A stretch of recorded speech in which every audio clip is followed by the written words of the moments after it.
देशों को। जवान मृत स्त्री की कहानी। जवान और मृत स्त्री की कहानी। उस जवान ने कहा कि मृत स्त्री मेरी पत्नी और इन वृद्ध सज्जन की बेटी थी और वो मेरे चचा हैं। 11 वर्ष पूर्व उससे मेरा विवाह हुआ था। हमारे 3 बेटे हैं जो जीवित हैं। मेरी पत्नी अत्यंत सुशील और पतिव्रता थी। हर काम मेरी प्रसन्नता का करती थी और मैं भी उससे बहुत प्रेम करता था। 1 महीने पहले वो बीमार हुई। 2-4 वो अच्छी हो गई और स्वास्थ्य सूचक स्थान, लेकिन उसने कहा मैं बहुत अशक्त हो गई हूँ। अगर तुम कहीं से मुझे एक सेब ला दो तो मैं ठीक हो जाऊंगी, वरना फिर बीमार पड़ जाऊंगी। मैं उसके लिए सेब लाने को बाजार गया, किंतु वहाँ एक भी सेब दिखाई न दिया। फिर मैं बागों में घूमा, किंतु वहाँ भी किसी भी मूल्य पर सेब न मिला। फिर मैंने घर आकर कहा कि बगदाद में तो कहीं सेब मिले नहीं। मैं बसरा बंदरगाह जा रहा हूँ, शायद वहाँ सेब मिल जाएं। मैं बसरा जाकर शाही बागों से 4-4 दिनारों के 3 सेब लाया और उन्हें लाकर अपनी पत्नी को दिया। वो बहुत खुश हुई। उसने उन्हें सूंघकर अपनी चारपाई के नीचे खिसका दिया और फिर आंख बंद करके लेट रही। मैं बाजार गया और अपनी कपड़े की दुकान पर जा बैठा। कुछ देर में मैंने देखा कि एक हबशी गुलाम एक सेब उछालता जा रहा था। मुझे आश्चर्य हुआ कि इसे सेब कहाँ से मिला। मैं तो बड़ी मुश्किल से बसरा से 3 सेब लाया हूँ। मैंने हबशी को बुलाकर पूछा कि तुझे ये सेब कहाँ मिला। वो हंसकर बोला कि ये मुझे मेरी प्रेमिका ने दिया है। उसका पति 2 सप्ताह की यात्रा करके बसरा के शाही बाग से 3 सेब लाया था, जिनमें से एक उसने मुझे दे दिया। हबशी ने यह भी कहा कि मैंने और सुंदरी ने मिलकर भोजन आदि भी किया। हबशी तो ये कहकर चला गया। यहाँ क्रोध से मेरी बुरी हालत हो गई। मैं दुकान बंद करके घर गया और अपनी पत्नी के पास पहुंचा। वहां देखा कि चारपाई के नीचे 2 ही सेब हैं। मैंने उससे पूछा कि तीसरा सेब क्या हुआ। उसने झुककर सेबों को देखा और उपेक्षा से बोली कि मुझे नहीं मालूम कि तीसरा सेब कहाँ गया। ये कहकर वो आंखें बंद करके लेट रही।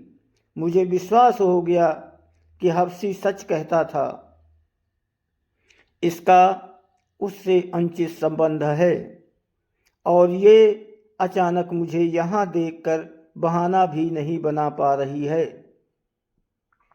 मैं क्रोध और अपमान से अंधा हो गया और मैंने तलवार निकालकर अपनी पत्नी को टुकड़े टुकड़े कर डाला। मैंने इस डर से कि कोई मुझे हत्या के अभियोग में पकड़ न ले, उसके शव को एक नारियल के पत्तों की बनी चटाई में लपेट दिया और लाल डोरे से उस चटाई को बांध दिया। फिर एक संदूक में उसे रखकर पीछे के दरवाजे से संदूक लेकर निकला और उसे नदी में डाल दिया, क्योंकि तब तक अंधेरा हो गया था। लौटकर घर आया तो देखा कि बड़ा लड़का दरवाजे पर बैठा रो रहा है और 2 लड़के एक कोठरी में सो रहे हैं। मैंने लड़के से पूछा कि तू क्यों रो रहा है, तो उसने कहा कि आज दिन के समय आपके लाए हुए 3 सेबों में से एक को मैं चुपके से उठा लाया था और दरवाजे पर आकर उसे खाना ही चाहता था कि इधर से निकलते हुए एक हबशी गुलाम ने मेरे हाथ से सेब छीन लिया। मैंने उससे बहुत कहा कि ये सेब मेरी बीमार माँ के लिए है। मेरा पिता 2 सप्ताह की यात्रा कर बसरा के शाही बागों से उसके लिए 3 सेब लाया है, उन्हीं में से ये है। गुलाम ने मेरी बात अनसुनी कर दी और चल दिया। मैंने दौड़कर उसे रोकने का प्रयत्न किया, लेकिन उसने मुझे मार पीट कर भगा दिया और स्वयं एक ओर भाग गया। मैं फिर उसके पीछे लगा, लेकिन इस बार उसे न पा सका। घंटों उसे ढूंढने के बाद अभी वापस आया हूँ। आपको आते देखा तो इस डर से रोने लगा कि सेब न मिलने पर आप मेरी माँ से नाराज होंगे।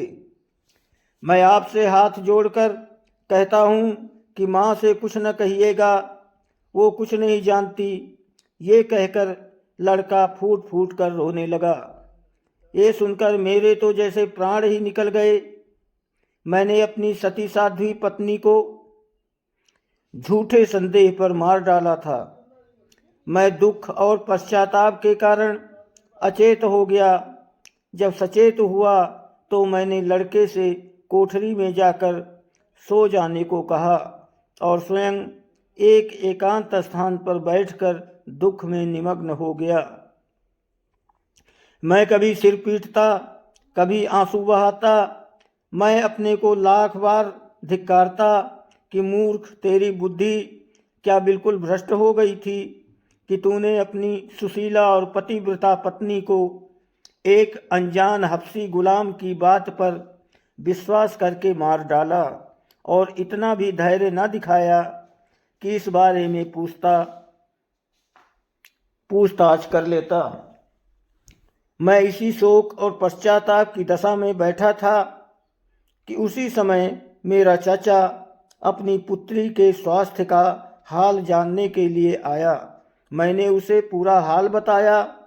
उसने अपनी पुत्री की हत्या के बारे में मुझसे कहा सुनी करके और लालन मलानत करके मुझे बहुत बुरा भला कहा। इस विधि का विधान समझकर केवल शोकाकुल हो गया और रोने पीटने लगा। मैं भी इसके साथ रोने पीटने लगा, लेकिन रोने पीटने से क्या होना था। मेरी पत्नी और इनकी पुत्री तो अब दुनिया में नहीं रही। मैं तब से अत्यंत शोक संतप्त हूँ और किसी प्रकार चैन नहीं पा रहा हूँ।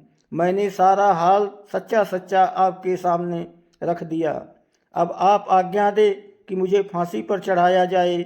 खलीफा को सारा वृत्तांत बड़ा आश्चर्यजनक लगा, किंतु जब बूढ़े आदमी ने भी इस बात की पुष्टि की तो उसने कहा, अगर कोई व्यक्ति अनजाने अपराध करे तो वो मेरी और भगवान की दृष्टि में क्षमा योग्य है।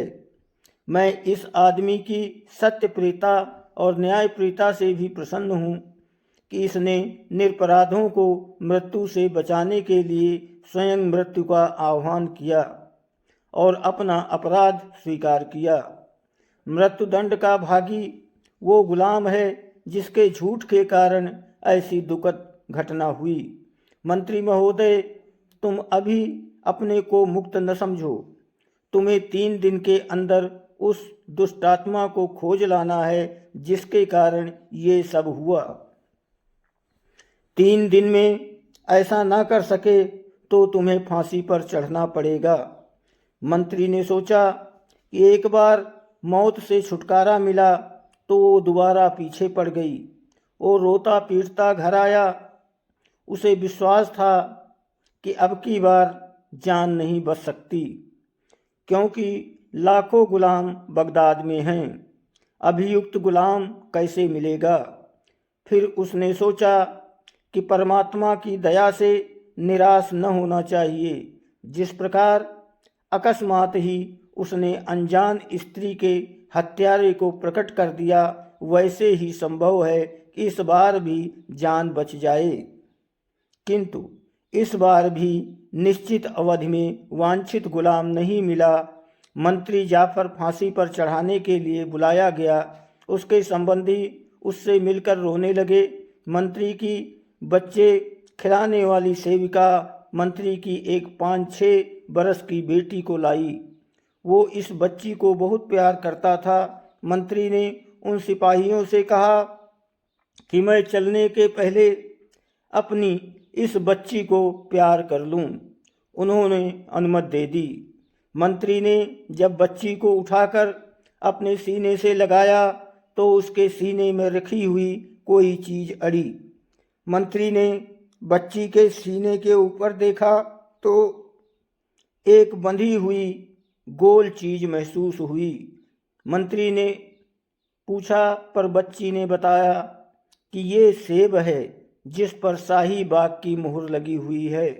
ये पूछने पर कि ये तुम्हारे पास कहाँ से आया, बच्ची ने कहा कि मेरा हबशी गुलाम जिसका नाम रेहान है लाया था और उसने 4 सिक्कों में इसे खरीदा है। मंत्री ने सेब को खोलकर देखा और उस पर शाही बाग की मुहर पाई तो गुलाम से डांट कर पूछा कि तुझे ये सेब कहाँ से मिला? क्या तूने मेरे बादशाह के महल में चोरी की है? गुलाम ने हाथ जोड़कर कहा, मैंने इसे न आपके यहाँ से चुराया है न शाही महल से। मैं आपको सच्ची बात बता रहा हूँ। कुछ दिन पहले मैं एक गली से निकला जहाँ एक घर के सामने 3 बच्चे खेल रहे थे। उनमें सबसे बड़े लड़के के हाथ में ये सेब था। मैंने उससे छीन लिया। वो रोता हुआ मेरे पीछे भागा और कहने लगा कि ये सेब मेरे पिता मेरी बीमार माता के लिए बहुत दूर से लाए हैं। मैं इसे माता के बगैर पूछे उठा लाया हूँ, तुम इसे दे दो। लेकिन मैंने सेब नहीं दिया और लाकर आपकी बेटी के हाथ 4 सिक्कों में बेच दिया। मंत्री को बड़ा आश्चर्य हुआ कि सेब का चोर उसके घर ही का गुलाम है। चुनाचे वो अपने साथ उस गुलाम को ले गया और सिपाहियों से कहा कि मुझे खलीफा के पास ले चलो।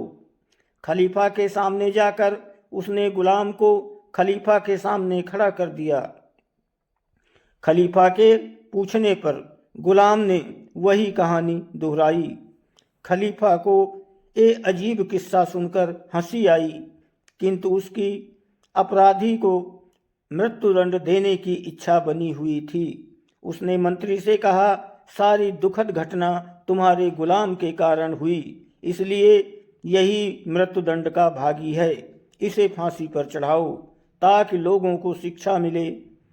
मंत्री ने कहा कि आपका आदेश उचित है, ये अभागा इसी योग्य है, किंतु ये हमारा पुराना गुलाम है। मैं आपको मिस्र के बादशाह के मंत्रियों नूरुद्दीन अली और बदरुद्दीन हसन की कहानी सुनाना चाहता हूँ।